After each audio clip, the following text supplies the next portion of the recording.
नमस्कार। चलिए, आज एक बहुत ही साधारण से दिखने वाले स्कूल नोटिस को समझते हैं। पहली नज़र में ये एक बिल्कुल आम सी सूचना लगती है ना? लेकिन इसके शब्दों के पीछे एक बहुत ही चतुर कम्युनिकेशन स्ट्रैटेजी छिपी हुई है। तो आइए, इसमें थोड़ा और गहरे उतरते हैं और देखते हैं कि कैसे एक दस्तावेज एक साथ कई काम कर सकता है। ये लाइन है जौनपुर के एक स्कूल से जारी हुए नोटिस की पहली पंक्ति। सीधे मुद्दे की बात। ये लाइन एक गंभीर और ज़रूरी माहौल बना देती है। ये सिर्फ एक जानकारी नहीं है, ये एक चेतावनी है जो फौरन ध्यान खींचती है।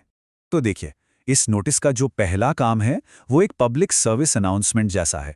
ये पेरेंट्स को कड़ाके की ठंड और कोहरे के बारे में चेतावनी देता है और सुरक्षा के लिए स्कूल को कुछ समय के लिए बंद करने की घोषणा करता है। ये दिखाता है कि संस्था कितनी जिम्मेदार है। और ये सूचना हमें कहाँ से मिल रही है? ये है लीलावती देवी इंटरनेशनल पब्लिक स्कूल, ऊंच गांव से। ये जानना जरूरी है क्योंकि इससे हमें पता चलता है कि ये संदेश कहाँ से आ रहा है और इससे एक पहचान मिलती है। चेतावनी देने के बाद स्कूल सीधे काम आने वाली सलाह देता है और यहीं से बात और भी दिलचस्प हो जाती है। स्कूल सिर्फ प्रॉब्लम बताकर नहीं रुकता, बल्कि उसका सॉल्यूशन भी दे रहा है। ये पेरेंट्स को सिर्फ आगाह करने से आगे बढ़कर उन्हें सही कदम उठाने के लिए गाइड करने जैसा है।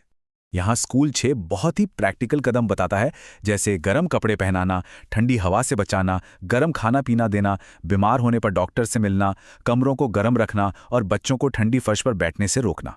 अब ये सिर्फ नियम नहीं है ना? ये असल में केयर दिखाना है, परवाह करना है, और इसी तरह की बातों से तो भरोसा बनता है। और बस यहीं पर ये नोटिस एक बिल्कुल नया मोड़ लेता है। ये सवाल हमें रुककर सोचने पर मजबूर करता है, क्या इस डॉक्यूमेंट का कोई और गहरा मकसद भी है? यहां से ये विश्लेषण और भी इंटरेस्टिंग हो जाता है। बिल्कुल, इस नोटिस का एक दूसरा और शायद ज्यादा जरूरी मकसद भी है। ये बड़ी ही चालाकी से एक सेफ्टी एडवाइजरी से अगले स्कूल सेशन के लिए एडमिशन नोटिस में बदल जाता है। ये बदलाव इतना स्मूथ है कि शायद पहली बार में किसी का ध्यान भी ना जाए। और जरा ये लाइन देखिए, स्कूल ने सुरक्षित शब्द का इस्तेमाल कितनी खूबसूरती से किया है। अभी अभी ठंड से सुरक्षा की बात हो रही थी और अब उसी शब्द को अनुशासित और अच्छी शिक्षा के वादे से जोड़ दिया गया है। ये बातचीत की एक बहुत ही असरदार तकनीक है। तो सवाल ये उठता है कि ये जो गुणवत्तापूर्ण शिक्षा है, इसका आधार क्या है? यहीं पर स्कूल अपनी फिलॉसफी सामने रखता है, जिसे उसने पीपीपी दृष्टिकोण का नाम दिया है। यही उनके एजुकेशनल प्रपोजल की नींव है। चलिए इस पीपीपी को थोड़ा समझते हैं। पहला पी है प्योरिटी, यानी पवित्रता, जिसका मतलब है नैतिक मूल्यों और संस्कारों का विकास।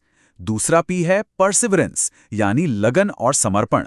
और तीसरा पी है परफॉर्मेंस, यानी उत्कृष्टता और सफलता। ये 3 शब्द असल में स्कूल की मार्केटिंग पिच हैं, जो सीधे सीधे पेरेंट्स की उम्मीदों से जुड़ती।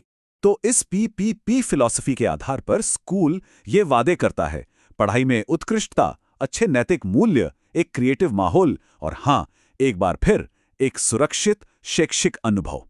देखिए कैसे सुरक्षा वाली बात को बार बार शिक्षा के साथ जोड़ा जा रहा है, जो इस मैसेज को और भी पावरफुल बनाता है। तो चलिए अब सारी बात को एक साथ जोड़कर देखते हैं। आखिर ये नोटिस इतना असरदार है क्यों? इसका राज छिपा है इसके दोहरे किरदार में।